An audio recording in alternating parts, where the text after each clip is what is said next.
Hello दोस्तों, मैं प्रमोद कुमार आप सभी का स्वागत करता हूं आपके अपने YouTube चैनल ट्रिकी रोज में। Tricky rose your educational oats.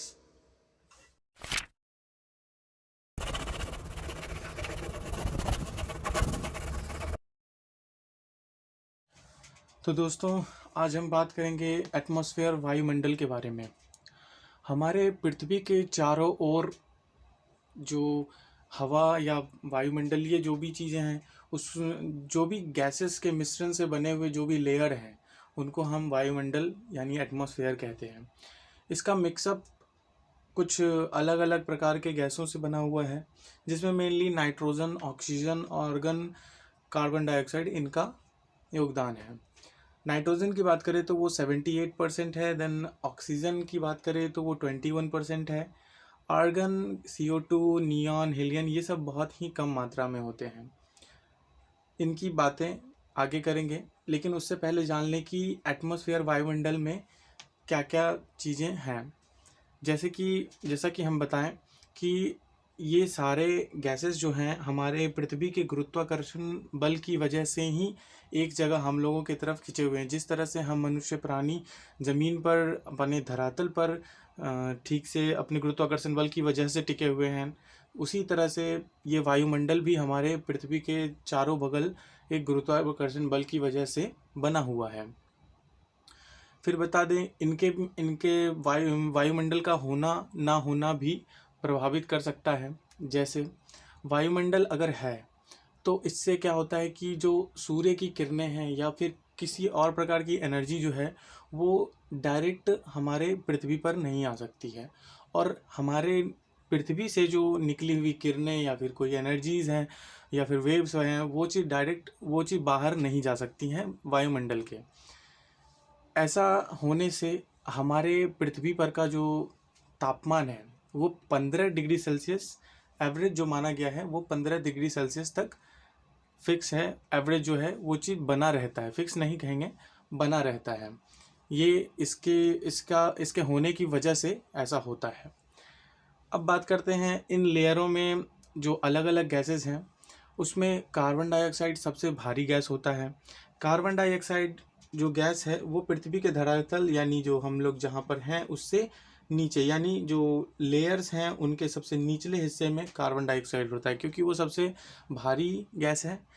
अब उसके बाद आता है नाइट्रोजन, ऑक्सीजन। नाइट्रोजन बहुत ही हल्का गैस है, इसलिए वो बाकी ऊपर 640 किलोमीटर के ऊपर तक, ऊपर उसके ऊपर पूरा वही है, मतलब नाइट्रोजन ही है।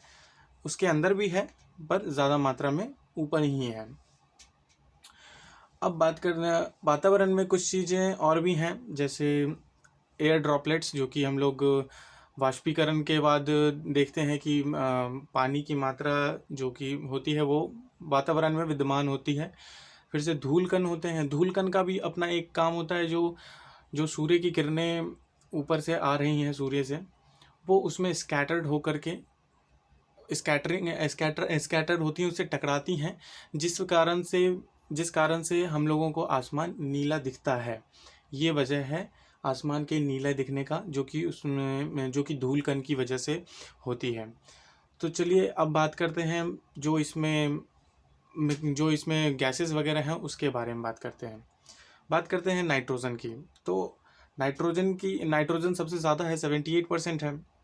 नाइट्रोजन की उपस्थिति हमारे पृथ्वी पर इसलिए ज़्यादा महत्वपूर्ण है क्योंकि अगर वो नहीं रहा, नाइट्रोजन की मात्रा अगर नहीं रही, तो हमारे पृथ्वी पर अगर मान लीजिए कोई आग लगता है या फिर कहीं पे भी आग लगता है, तो वो ज़्यादा तेज़ी मात्रा में वो जल जाएगा।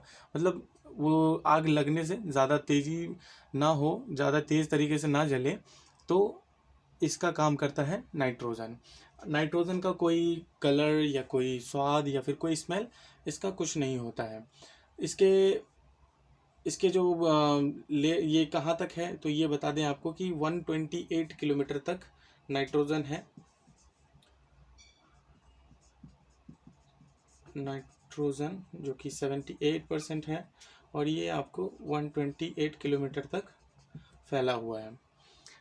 अब देखते हैं कि नाइट्रोजन जो है वो हमारे पौधों को भोजन में भी उपयोग होता है। जब फोटोसिंथेसिस होती है तो उस दौरान उसको पौधों को प्रोटीन की जो सहायता, प्रोटीन बनता है पौधों में, वो नाइट्रोजन की वजह से होती है।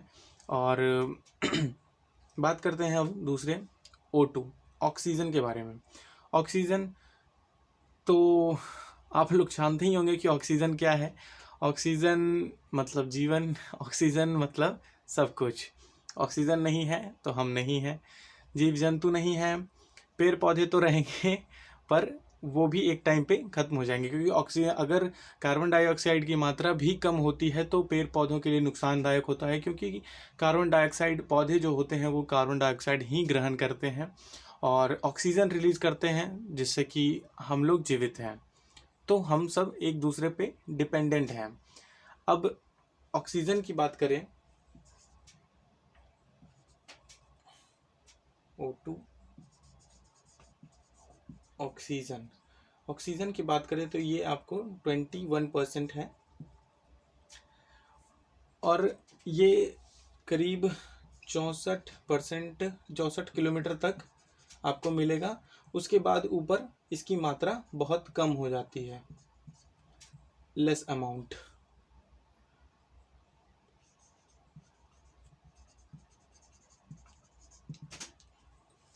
अब उसके बाद हम देखते हैं कार्बन डाइऑक्साइड। कार्बन डाइऑक्साइड की बात करें तो जैसा कि हमने बताया कि पौधों के लिए बहुत महत्वपूर्ण है कार्बन डाइऑक्साइड। अब कार्बन डाइऑक्साइड फोटोसिंथेसिस जब होता है पौधों के साथ तो वो कार्बन डाइऑक्साइड अब्जॉर्ब करता है और ऑक्सीजन रिलीज करता है। कार्बन डाइऑक्साइड इन सभी गैसों में सबसे भारी गैस है, इसलिए वो सबसे निचले तल पे रहता है, निचले लेयर पे रहता है। और इसकी जो हाइट है वायुमंडल में, वायुमंडल में जो हाइट है कार्बन डाइऑक्साइड की, उसकी हाइट है, माफ़ी चाहूँगा कोरोना मैंने बोल दिया, कोरोना कुछ ज़्यादा ही कंट्रोवर्सी में चल रहा है इसलिए।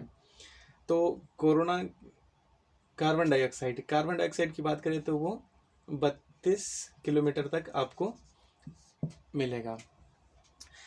ये कार्बन डाइऑक्साइड आपके ग्रीन हाउस इफेक्ट में भी, एक क्वेश्चन यहाँ पे बनता है कि अक्सर एग्जाम में पूछा जाता है ग्रीन हाउस इफेक्ट जो होते हैं उसमें ग्रीन हाउस गैस किसे कहा जाता है, तो वो कार्बन डाइऑक्साइड होता है। ग्रीन हाउस गैस, जब कोई ऊपर से लाइट आती है, सूर्य की किरण, तो इसमें परागम में ये आर पार हो जाती हैं। जब कोई आती हैं तो कार्बन डाइऑक्साइड का जो लेयर है उससे ये पार हो जाती हैं, लेकिन वहीं अगर कोई नीचे से कोई एनर्जी या फिर कोई रेडिएशन जाती है तो वो परागम में यानी आर पार नहीं हो सकती है। इसलिए ये एक चैम्बर का काम करता है और ये एक कंबल की तरह काम करता है। कंबल की तरह ये यही नहीं, पूरे एटमॉस्फेयर हमारे पृथ्वी के लिए एक कंबल, चादर जो भी है, कवर करने के लिए एक कवर करने वाला होता है और उस तरीके से काम करता है। अब बात करते हैं चौथे गैस हाइड्रोजन की। हाइड्रोजन जो कि सबसे हल्की गैस है, माफ़ी चाहूँगा पीछे नाइट्रोजन को अगर मैंने हल्की गैस कहा है तो वो गलत है। नाइट्रोजन हल्की गैस है, कार्बन डाइऑक्साइड से हल्की है और ऑक्सीजन वगैरह से। तो कहूँगा कि हाइड्रोजन जो कि सबसे हल्की गैस है वो आपको ऊपर ऊपर की ओर, पृथ्वी धरातल से ऊपर की ओर जाने पर 1100 किलोमीटर तक आपको वो हाइड्रोजन गैस मिल सकता है। फिर अब बात करते हैं O3। O3 means ozone. Ozone हमारे पृथ्वी पर का ऑक्सीजन की तरह ही बहुत महत्वपूर्ण गैस है। O3 ये ऑक्सीजन का ही एक गुणक है। और बात करते हैं ओजोन की, तो ओजोन आपको स्ट्रेटोस्फेयर में मिलता है जिसकी हाइट करीब 12 से 35 किलोमीटर के आसपास होती है। और इसके ना होने की वजह से, अगर ओजोन लेयर ना हो तो हमारे पृथ्वी पर जो सूर्य की किरणों के साथ जो आपको परावैंगनी किरणें आती हैं, अल्ट्रा वायलेट रेज आती हैं, वो हमारे पृथ्वी तक पहुंच जाएगा और इससे हम मनुष्य में चर्म रोग वगैरह की बीमारियां जो होती हैं, स्किन कैंसर वगैरह होती हैं, उन सब से हम लोगों को जूझना पड़ सकता है। तो ओजोन लेयर हम लोगों को UV rays, ultraviolet rays से बचाता है। अभी हाल ही में सुना होगा आप लोगों ने कि जो अंटार्कटिका में ओजोन की जो छिद्र थी, ओजोन लेयर की में जो छिद्र हो चुका था, वो अभी इस लॉकडाउन की वजह से वो फिल हो चुका है। तो ये हमारे लिए खुशी की बात है। और फिर बात करते हैं आपको इसके बाद कि इसका जो हॉस, O3 का जो हॉस होता है, हॉस मतलब लॉस, हिंदी में हॉस। तो इसका जो लॉस होता है वो होता है जैसे हम हमारे यहाँ एसी चलता है, एसी चलता है, देन उसके बाद जो कंप्रेसर वगैरह होते हैं, फिर उसके बाद बात करें तो जो नाइट्रोजन ऑक्साइड्स होते हैं, इन सब की वजह से, रेफ्रिजरेटर होते हैं, इन सब की वजह से जो क्लोरोफ्लोरोकार्बन गैस CFC निकलता है, रिलीज होता है, वो इसके लॉसेस का कारण बनता है। इसमें छिद्र होना या ओजोन डिप्लेशन की एक प्रक्रिया है, उसमें CFC का हाथ होता है। CFC की वजह से ही O3 का हॉस होता है, O3 का लॉस होता है। अब बात करते हैं जो वायुमंडल में जलवाष्प और धूल थे। जलवाष्प, वाटर ड्रॉपलेट्स, जो कि हमारे पृथ्वी के हमारे धरातल पर टेम्परेचर मेंटेन करने में उसका बहुत योगदान है। जो सूर्य की किरणें ऊपर से आती हैं, वो ड्रॉपलेट्स में स्कैटर होकर के उसको नॉर्मल कर देती हैं, उसको एक उसका ट्रांसफॉर्म कर उसके टेम्परेचर को कम कर देती हैं, और हम लोगों को उस वजह से ज़्यादा गर्मी नहीं झेलना पड़ता है। तो ये इन्वायरमेंट में वाटर ड्रॉपलेट्स होना भी बहुत इंपॉर्टेंट है। जिस तरह से रेगिस्तान वगैरह इलाका है, उस तरफ देखेंगे तो बहुत वाटर ड्रॉपलेट्स की कमी होती है इन्वायरमेंट में। अब बात करते हैं धूलकण की। धूलकण आपको कहीं से भी, जैसे कि रेगिस्तान रेतीली जगह है, फिर से आपको मान लीजिए ज्वालामुखी का फूटना, ये जो होता है, जो वोल्केनो इरप्शन, इन सब की वजह से जो डस्ट पार्टिकल्स, जो छोटे छोटे कण, क्ले, ये सब जो है सो इन्वायरमेंट में आ जाते हैं। तो इनका ज़्यादा मात्रा में होना भी दिक्कत है और ना होना भी दिक्कत है। ना होना मतलब आपकी सूर्य की रोशनी भी डायरेक्ट नीचे हमारे धरातल पर आ सकती है, और अगर ज़्यादा मात्रा में होता है तो वो हमारे लिए हमारे लिए श्वास की प्रॉब्लम, हमारे लिए ब्रीदिंग प्रॉब्लम क्रिएट कर सकती है। वायुमंडल में विद्यमान वो 4 लेयर, जिसके कि अलग अलग लेयर और किलोमीटर वाइज दिखाए हैं हमने। ट्रोपोस्फेयर, जिसको हिंदी में क्षोभ मंडल कहते हैं, वो 0 to 12 किलोमीटर तक अवेलेबल है, जो कि हमारे धरातल से 12 किलोमीटर की ऊंचाई पर है। ये इसको 0 to 12 किलोमीटर इसलिए यहाँ तक है, इसको परिवर्तन मंडल भी कहते हैं। इसमें अनेक प्रकार के गैसेस अवेलेबल हैं, डिफरेंट टाइप के, क्योंकि ये धरातल के सबसे पास वाला लेयर है इसलिए। और इसको समताप मंडल इसलिए कहते हैं क्योंकि इसमें अनेक अलग अलग जो गैसेस हैं, उसकी वजह से टेम्परेचर इसमें वेरिएशन आते रहती हैं। तो ये चीज़ है। और एक चीज़ बता दूं कि जैसे जैसे हम लोग ऊपर जाते हैं, वैसे वैसे हमारा टेम्परेचर इंक्रीज़ होता है। जैसे बता दें कि हम अगर 1 किलोमीटर ऊपर जाते हैं तो 6.4 डिग्री सेल्सियस का वृद्धि होता है टेम्परेचर में। और फिर इस ट्रोपोस्फेयर, ये सबसे महत्वपूर्ण लेयर इसलिए भी माना जाता है क्योंकि इसमें मौसम में जो भी गतिविधियां होती है, जैसे वर्षा हुई, बिजली कड़की, देन धूल कण, जो भी हैं सभी इसी में होते हैं, इसलिए ये हमारे लिए महत्वपूर्ण होता है। फिर बात करते हैं स्ट्रेटोस्फेयर समताप मंडल। ये इम्पॉर्टेंट इसलिए है क्योंकि इस लेयर में ही ओजोन लेयर होता है, जिसको कि हम लोग सुरक्षा कवच कहते हैं। 12 से 50 किलोमीटर तक ये अवेलेबल है। और जो ओजोन है, उसको मापने की इकाई जो कहते हैं, उसकी यूनिट जो होती है वो डावसन होती है। फिर बात करते हैं मेसोस्फेयर की, मध्य मंडल। इसकी हाइट आपको 50 से 80 किलोमीटर के रेंज की है। फिर बात आती है आपको एग्जॉस्फेयर, जो कि वायुमंडल है। जैसा कि हमने कहा कि धीरे धीरे ऊपर जाते हैं तो टेम्परेचर वेरिएशन आती है और ज़्यादा होता चला जाता है। वायुमंडल की जो हाइट है वो करीबन 640 किलोमीटर से ऊपर की हाइट है उसकी। और ये सबसे बाहर का लेयर है, जो हमारा वायुमंडल है उसमें सबसे बाहर का लेयर है। ऐसे तो माना जाता है कि वायुमंडल की जो हाइट है वो करीबन 11,000 किलोमीटर ऊपर तक है, लेकिन हमें सिर्फ इतना ही जानना है जो एग्ज़ाम पॉइंट ऑफ व्यू से है। अब बात करते हैं इसमें जो मैंने ट्रैपोपॉज, स्ट्रैटोपॉज और मेसोपॉज दिया है।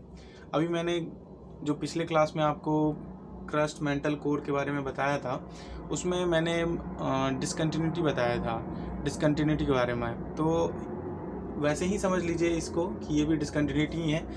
इस दोनों लेयर के जो बीच का मिक्सअप है, जहाँ पे ये मिक्स हो रहा है, वहाँ पे ये लेयर है ट्रैपोपॉज।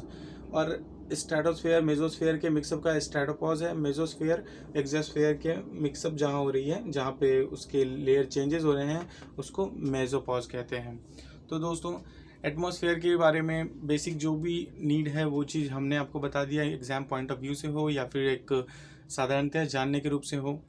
दोस्तों, लॉकडाउन का समय चल रहा है, आप लोगों को घर में रहना है और घर में ही रहिए, ज़्यादा है, बेहतर है, क्योंकि इस बीमारी से बहुत दुविधाएं उत्पन्न हो सकती हैं। इसलिए घर में रहिए और पढ़ते रहिए। पढ़ने से थोड़ा थोड़ा पढ़िए, क्योंकि अभी तो मन भी नहीं लग रहा होगा, लेकिन थोड़ा थोड़ा पढ़िए, लेकिन कंटिन्यू पढ़िए। इससे क्या है, आपको आगे जाके बर्डन नहीं मिलेगा और आपको आपका कोर्स जो है, जो आप अगर पढ़ाई कर रहे हैं तो आपको धीरे धीरे ये सब चीज़ खत्म होते भी रहेगा। अब बात करते हैं, इस याद रखें जो 4 लेयर हैं, उनके लिए आपको जो 4 लेयर हैं उनके लिए आपको याद करना पड़ेगा ट्रस्ट मी। बस इतनी 2 वर्ड्स हैं, trust me. T for troposphere, S for stratosphere, M for mesosphere, E for exosphere only.